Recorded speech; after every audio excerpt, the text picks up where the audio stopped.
warahmatullahi wabarakatuh. Waalaikumsalam warahmatullahi. Salam Malaysia Madani, salam perpaduan.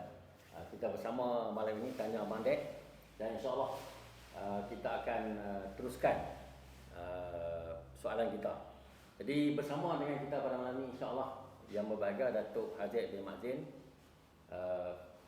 bekas pegawai kanan kerajaan dan sekarang ni bertugas di Kedah ni sebagai orang pencen dalam menggerakkan aktiviti kemasyarakatan. Jadi malam ini kita bawa satu tajuk yang orang kata cukup menarik dalam semangat pilihan raya baru saja selesai PRK di Johor, dan malam ini kita akan mengupas tajuk dia apa yang kita dapat daripada YB selepas kita pilih dan kita menangkan YB itu, apa yang kita dapat. Balik minta tolong teruskan. Assalamualaikum warahmatullahi wabarakatuh. Alhamdulillah, terima kasih Ustaz Sobri. Jadi saya nak bercakap ni adalah berdasarkan kepada pengalaman saya lah. Hampir 10 tahun saya menguruskan keperluan ataupun peruntukan ahli-ahli parlimen, khususnya ahli parlimen kerajaan. Jadi semasa saya bertugas itu, saya memang terlibat secara langsung dalam mengurus peruntukan ahli parlimen. Jadi memang kita baru saja selesai demam pilihan raya. Demam pilihan raya ke-15, untuk demam pilihan raya negeri 6 buah negeri. Kemudian terkini 2-3 hari yang lepas demam PRK Parlimen Pulai dan juga Simpang Jeram.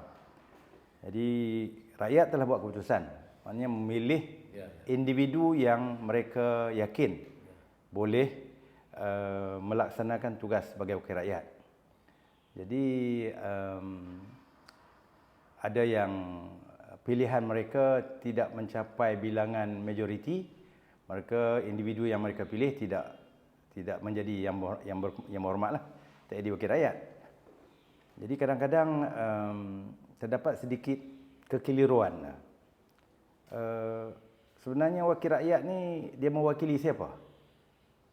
So kita dalam sistem demokrasi kita ni, yang mendapat majoriti itu dia mewakili rakyat kawasan itu. Walaupun satu undi. Walaupun dia menang satu undi. Jadi itulah wakil rakyat kawasan itu. Yang dinamakan dalam bahasa Inggerisnya constituency. Kawasan, kalau parlimen, kawasan parlimen. Kalau DUN, dia panggil DUN, Dewan Undangan Negeri. Parlimen di parlimen, parlimen sana. Jadi di Malaysia kita ada 222 kawasan parlimen. Jadi yang mendapat majoriti, tak kira bilangannya, majoriti besar, majoriti kecil, dia mewakili kawasan itu. Jadi dia dihantar ke parlimen oleh rakyat, majoriti rakyat kawasan itu, tanpa mengira parti, untuk berada di parlimen.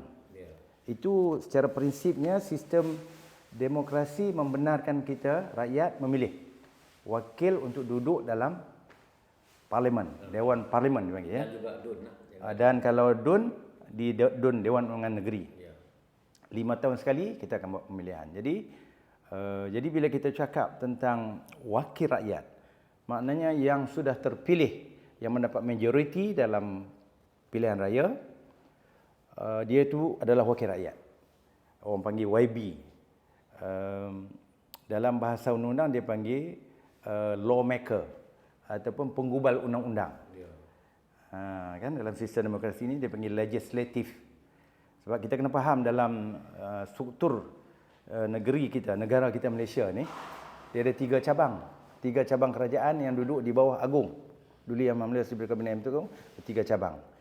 Satu cabang dia panggil legislatif. Inilah wakil rakyat yang duduk di parlimen, legislatif, menggubal undang-undang. Yang kedua dia panggil eksekutif.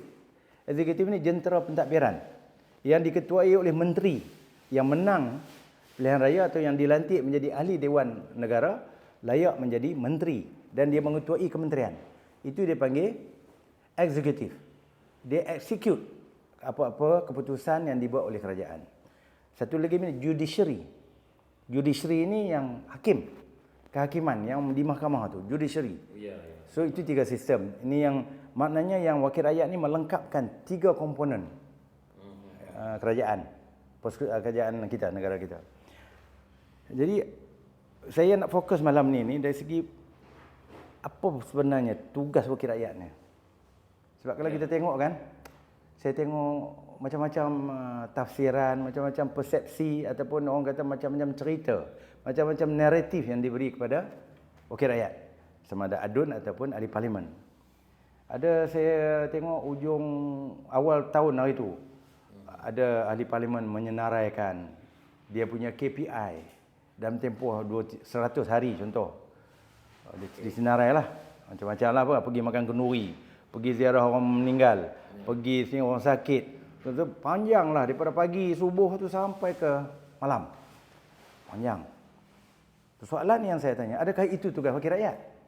Apa beza wakil rakyat yang macam tu dengan imam, dengan JKK, dengan pengulu, dengan ketua kampung? Ada beza tak? Kadang-kadang saya tengok macam tak ada beza. Jadi sepatutnya pada saya ada perbezaan. Wakil rakyat, imam, JKK, ketua kampung, ketua komuniti, tok batin kalau dalam masyarakat orang asli. Ada perbezaan dengan wakil rakyat. Ya, itu saya nak bagi perspektif itu dulu dalam sesi apa nama ni? Tanya balik malam ni. Dan insya-Allah untuk sesi-sesi yang akan datang ni saya nak sentuh tentang peranan ahli parlimen, Dewan Undangan Negeri dalam menggubal undang-undang sebagai lawmaker. Di peringkat negeri dia ada lawmaker, enactment. Kalau di sana dipanggil rang undang-undang di parlimen. Jadi itu legislatif, peranan yang menuntut satu kemahiran kepada wakil-wakil rakyat ni. Maknanya ini yang nanti akan terserlah keupayaan ahli parlimen, seorang ahli parlimen yang dipilih. Dia layak ke tak layak? Dia layak kita tengok dia bahas undang-undang. Okey. Tadi layak menang sebagai You menang, dah menang. Sekarang layak Satu sebagai nak tugas. menyantuni masyarakat, itu ramai orang boleh. Ramai orang boleh. Siapa-siapa pun yang ada sedikit kemahiran, ada keupayaan pergi sana jumpa orang tu, itu cukup memadai. Tetapi nak menggubal undang-undang ni, yang ini nak bahas, nak kata, nak sokong, nak bakang, nak bagi cadangan tambah baik. Ini memerlukan pengalaman dan ilmu yang khusus dalam bidang-bidang tertentu. Ini tu saya tak sentuh untuk ni lah. Kemudian ada juga disebut peranan dia sebagai dia panggil check and balance. Maknanya semak dan imbang. Macam mana wakil rakyat ataupun ahli parlimen menyemak imbang, menyertai mekanisme semak imbang ni. Yang tu kadang-kadang orang tak faham. Yang saya lihat berdasarkan pada pengalaman dan interaksi saya dengan ahli-ahli parlimen, ahli yang berhormat ini, semak dan imbang ni maknanya seorang wakil rakyat tu dia mesti mempunyai keupayaan menilai sistem delivery system. Sistem penyampaian kerajaan. Contoh saya bagi. Contoh pejabat, ada setengah pejabat tu dia ada counter. Bagaimana dia menyampaikan tu, dia ada counter service. Dia panggil perkhidmatan counter. Wakil rakyat, sebagai seorang wakil rakyat yang nak yang ada wibawa ataupun ada boleh deliver, ialah dia kena tahu tahap penyampaian di kaunter tersebut. Di kaunter, saya ambil contoh kaunter Jabatan Kebajikan Masyarakat, kaunter Jabatan Immigration. Tahap dia satisfactory ataupun memuaskan ataupun tidak memuaskan. Adakah rakyat terpaksa menunggu berjam-jam? Dia kena tahu. Sebab itu semua adalah saluran jabatan kerajaan menyampaikan perkhidmatan kepada rakyat. Jadi wakil rakyat dia kena tahu standard. Menunggu. Kalau nak pergi buat nikah pengenalan. Berapa lama patut tunggu? SOP dia macam mana? SOP dia macam mana? Dia ada piagam pelanggan ke tidak? Jadi kalau wakil rakyat tu tak tahu apa benda perlembagaan ni, piagam perlembagaan, dia tak dapat menilai. Piagam pelanggan. Piagam pelanggan. piagam pelanggan. Dia ada KPI, piagam pelanggan, SOP. SOP-nya macam mana? Kalau kita masuk hospital, meninggal, dibuat SOP, hospital ada SOP, wakil rakyat. Kalau tak tahu SOP, macam mana dia nak tolong, bantu, mengeluarkan cepat jenazah, mayat itu. Jadi, wakil rakyat kena baca. Dia kena tahu. Dia kena tahu. Okey, baik. Malik. Okey, sebelum kita pergi ke jauh lagi, kita sedikit macam mana tadi dalam isu menyampaikan kerajaan punya misi ataupun kerajaan punya matlamat. Sekarang ni kerajaan perpaduan. Okey. Bagaimana kalau YB itu daripada Pemangkang? Ya. Okay, YB daripada Pemangkang, macam mana dia nak sampai? Sedangkan dia di Pemangkang, di negeri, dan kerajaan di pusat sana kerajaan perpaduan. Jadi apakah cara atau yang boleh dia nak buat tindakan yang terbaik sebagai seorang yang berhormat? Ya. Bagus soalan ni. Soalan ni soalan cepu mas tu. Jadi saya pun dah jangka soalan ni akan ditanya. Dalam keadaan sekarang kita ada lebih 70 pembangkang. Okay. Kan? Kerajaan perpaduan 70 pembangkang, kemudian ada 74 lah. 74 to be exact 74. Jadi bagaimana tindakan 74 ni? Sebab depa tak setuju. Kerajaan Madani ni depa tak setuju. Ya. Kan kalau depa setuju dah dia masuk jadi kerajaan perpaduan dah. Okey. Jadi bila tak setuju, saya pun agak susah juga nak jawab soalan ni sebenarnya. Kalaulah saya lah berada di tempat macam tu, bagaimana saya nak balance ni antara membangkang buta tuli ataupun pembangkang yang orang kata profesional. Okay. Jadi dalam sistem demokrasi kita ada pendapat sendiri dan di parlimen sana ada majoriti. Kerajaan tu sendiri telah ada majoriti, apatah lagi kerajaan sekarang perpaduan ada 2/3 majoriti. 148 tu 2/3. Jadi dengan kemenangan Pulai itu menyebabkan bilangan 148 tu tidak terjejas. Jadi maknanya kerajaan kita ni mantap. Dari segi maknanya kukuh, dari segi boleh pindah apa-apa undang-undang. Cadang-cadang yang baik.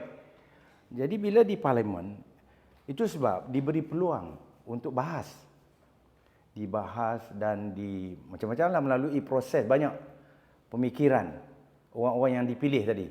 222 orang berfikir dalam dewan itu untuk kebaikan rakyat. Sebab bila dalam dewan tu dia punya orang kata apa? Lambang parti itu dah jadi macam tak apa nampak. Yang ada adalah yang kedua. Dia jadi dah second. Yang pertama adalah kepentingan rakyat. Jadi apa yang kerajaan nak buat ni baik tak untuk rakyat? Kan? Dia kena sokong lah. Nanti dulu. Okay. Belum tentu. Okey. Jadi dibahas majoriti kata baik. Contoh bajet ataupun belanjawan madani. Kan? Of course lah, orang pembangkang dia akan kata macam-macam. Masa tu kan pembangkang ni apa belanjawan ni begitu begini macam-macam, masing-masing ada pendapat. Tetapi di akhir itu ada sesi mengundi. Undi tu. Nak dapat nanti yang di-Pertua akan kata ahli-ahli yang berhormat, yang bersetuju kata bersetuju. Lepas tu okey, bersetuju. Ahli-ahli yang berhormat kata tidak bersetuju, senyap. Yang bersetuju lebih ramai. Maka jadilah ini satu undang-undang. Bajet diluluskan. Maknanya bajet itu diluluskan secara majoriti. Jadi bila dalam keadaan macam tu, kita yang tak setuju ni macam mana? Adakah kita akan terus membangkang? Sebab dalam sistem demokrasi, kepentingan umum itu lebih diutamakan daripada kepentingan peribadi. Pendapat umum itu dikira lebih baik daripada pendapat peribadi. Jadi apatah lagi bila kita tengok apa yang nak dibuat oleh Madani ini, kerajaan Madani. Contohnya menoktahkan kemiskinan tegar. Tanya manusia mana pun, tak ada yang kata tak baik. Kan? Semua baik. Semua baik. Baguslah kita nak basmi orang miskin ni. Walaupun saya tak miskin, walaupun saya ni T20, atas sekali tu. Kontraktor besar lah kan. Masuk beribu-ribu. Saya kata, saya tak dapat tu program tu. Saya akan kata bagus. nak sekolah-sekolah sains. Sekolah tandas rosak, ada apa semua, cikgu nak kencing pun tak ada tempat. Manusia mana yang nak kata tak bagus ni? Ya. Kan? Bantuan JKM. Dulu banyak ni, sekarang ni dah jadi 2.2 bilion. Maknanya lebih ramai rakyat dapat faedah dan lebih tinggi dia punya nilai. Saya tak boleh bayangkan ada orang, manusia di Malaysia ni yang tak setuju dengan dasar ni. Jadi, poin saya, bila kita dah setuju tu, patutnya bawa balik cerita-cerita tu kepada rakyat. Itu tugas. Bawa balik. Hang pembangkang ke, hang parti apa ke, tugas dia ni baik. Rakyat kena tahu. Rakyat ni nak kena cerita ke rakyat ni. Wahai rakyat yang mengundi aku dan yang tak mengundi aku. Ya. Kerajaan Madani ni, tak mahu sebut Madani pun tak apalah. Kerajaan sekarang ni menyediakan bantuan untuk warga emas, ibu tunggal, pesakit terlantar, OKU dan berbagai lagi. Bantuan perniagaan untuk usahawan, Kementerian Ekonomi ada buat macam ni. IPR kan. Untuk belia, pinjaman tekun, sekarang ni dah boleh buat online. Itu sepatutnya wakil rakyat cakap dan sampaikan. Jadi perkara yang saya nak persoalkan sekarang ni adalah bagaimana ahli-ahli parlimen ni menyampaikan kepada rakyat dan mendapat feedback daripada rakyat. Macam mana? Yang saya faham melalui penubuhan pusat khidmat wakil rakyat. Okey, sebelum kita pergi soalan yang seterusnya, satu soalan bonus lah. Macam mana pandangan Madek? Cara nak menyampaikan tu. Kadang-kadang kita tengok orang kebanyakan orang kampung tak faham. Bagi satu contoh yang memudahkan ataupun kita kata nak sampaikan bantuan kerajaan. Macam mana cara tu? Kalau pengalaman. Ya, dia banyak cara lah. Orang kata kita mesti bercakap dengan klien kita tu dengan bahasa yang dia fahami. Kan? Kita pergi kampung. Kalau kita pergi, umpamanya contoh saya di kampung Pokok Senar kan. Jadi kalau wakil rakyat tu boleh cakap secara dia panggil layman, jangan guna istilah-istilah yang tinggi-tinggi bombastik kan? Itu yang terbaik. Kan? Tetapi kadang-kadang ini komunikasi. Ini kenalah ada sedikit saya panggil kemahiran berkomunikasi. Kan? Kalaulah kita ni seorang kelulusan aero angkasa. Lepas tu kita pergi duk cerita kat orang kampung dengan segala ni kan. Dasar-dasar macam-macam lah kan. Hal-hal aero angkasa lah, aeronautical apa semua ni kan. Masalah. Jadi dia kena belajar lah sikit. Dia kena menguasai sedikit ilmu penyampaian tu. Teknik-teknik penyampaian. Kan? Jadi panjanglah cerita komunikasi ni. Kita bercakap dengan orang mesti eye contact. Saya bercakap dengan ustaz, saya tengok mata ustaz, bukan saya tengok sini ustaz. Sebenarnya bantuan kerajaan ni lebih tepat. Tak boleh. Jadi kita kena tengok dan kita kena dapat satu pengesahan. Ustaz, faham tak saya cakap tadi? Saya kata dalam kerajaan ni ada satu jabatan, nama dia Jabatan Kebajikan Masyarakat.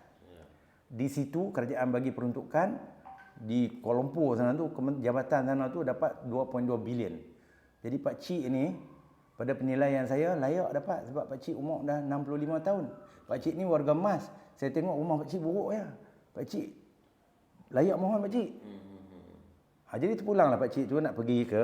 Jadi Pak Cik tu akan tanya. Ada bagus ya. Nak mohon di mana? Dia kata Pak Cik kena pergi ni Jabatan Kebajikan Masyarakat. Jabatan Kebajikan Masyarakat ni tak mana tau. Duduk tak mana pejabat dia, jalan mana. Saya nak pergi pun no. Law ni payah dia tak larat lah. So yang berhormat tu macam mana? Maknanya tak sampai tu. Dia kena kata Pak Cik, law ni senang je. Dah ada online. Pak Cik ada anak-anak cucu yang pandai online ni? Ataupun jiran-jiran minta tolong mereka.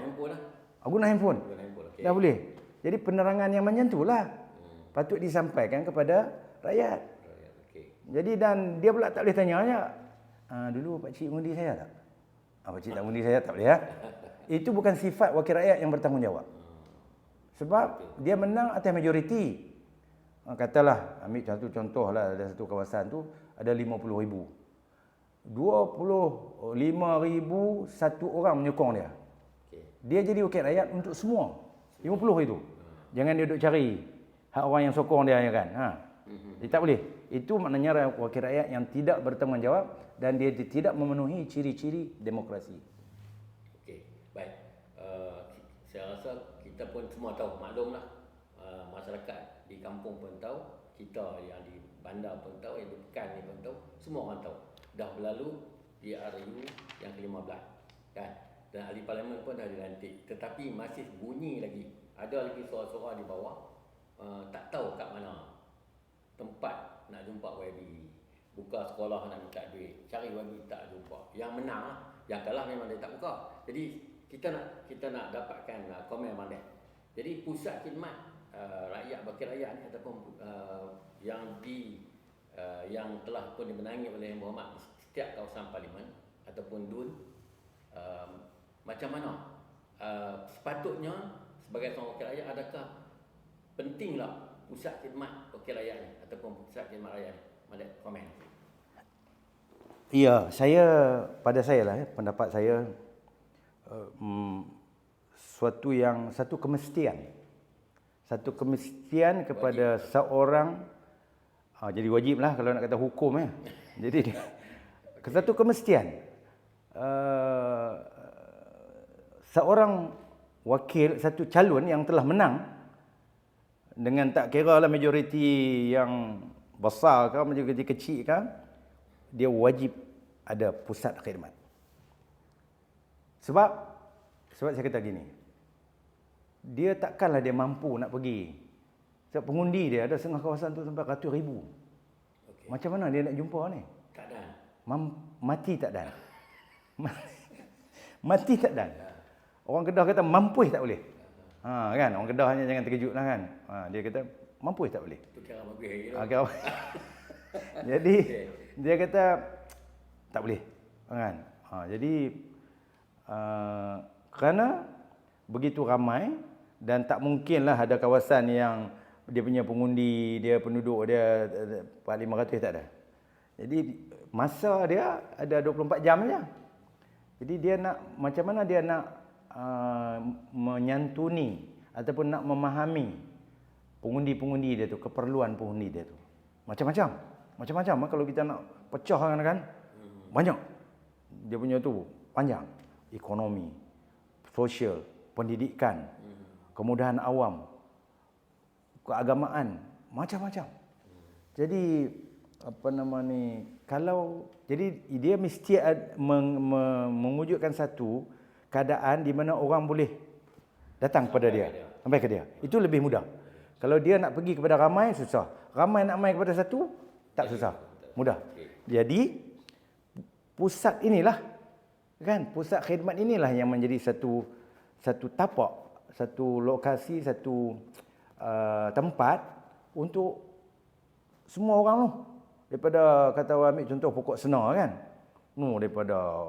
Daripada Bukit Pinang, daripada Derga, daripada Bukit Lada. Semua nak main satu tempat. Jadi Yang Berhormat ahli parlimen itu mestilah menggunakan sedikit kebijaksanaan dia nak menentukan. Jangan dia kata tang ni mudah dekat rumah aku, tak boleh. Jadi dia kena center lah. Pada saya kan, center supaya di mana yang sebenarnya rakyat selalu berkumpul. Mudah jumpa. Sudah tentulah kalau di kawasan parlimen tu ada satu pekan. Kan? Satu pekan kecil, pekan yang di mana mungkin di situlah banyak kemudahan-kemudahan asas, balai polis apa semua dan macam-macam kan. Jadi dia kena ada tempat tu. Ada orang kata macam ni, ala zaman lah ni tak payah, buat Facebook cukup. Saya setuju bahawa dia kena pelbagaikan. Tetapi kita kena juga menyedari bahawa masyarakat kita ni ada macam-macam level. Ada yang dia panggil IT savvy. Yang tu okeylah. Dia tengok TikTok, jadi Senangnya wakil rakyat berdiri depan komputer cakap, menyeru itu, menyeru ini dan kan memberi macam-macam lah apa nama pendapat dan juga cadangan-cadangan untuk dia punya pengundi. Tetapi kita kena faham juga sebahagian besar juga daripada masyarakat kita hari ini, terutamanya di luar bandar, dia tak guna TikTok ni, Facebook dia tak tahu. Jadi dia nak juga secara fizikal. Jumpa Yang Berhormat, kawasan saya ni tiap-tiap kali hujan lebat saja tenggelam. Bah. Kami nak lalu pun tak boleh. Jadi nak kena bercakap dengan Yang Berhormat. Nak telefon kadang-kadang Yang Berhormat tak angkat telefon. Kan? Saya pun dah try banyak dah. Pengalaman. Bukan senang kan. Orang ni masa dia tak ada jawatan apa-apa tu mudah dia kan. Orang telefon pun tak banyak. Ni kalau 5,000, 50,000 pengundi. Setengah jam seorang telefon pun dah tak larat nak jawab. Jadi maknanya masih perlu tu satu tempat, satu premis, satu bangunan yang dinamakan pusat khidmat untuk meraihkan mereka. Satu golongan tadi yang tidak menggunakan media sosial ni. Surat khabar dia tak baca, dia nak hantar surat pun dia tak reti. Dia nak juga pergi bercakap. Ada tu, jangan dinafikan kumpulan yang macam tu. Yang kedua, kumpulan OKU umpamanya kan. OKU penglihatan.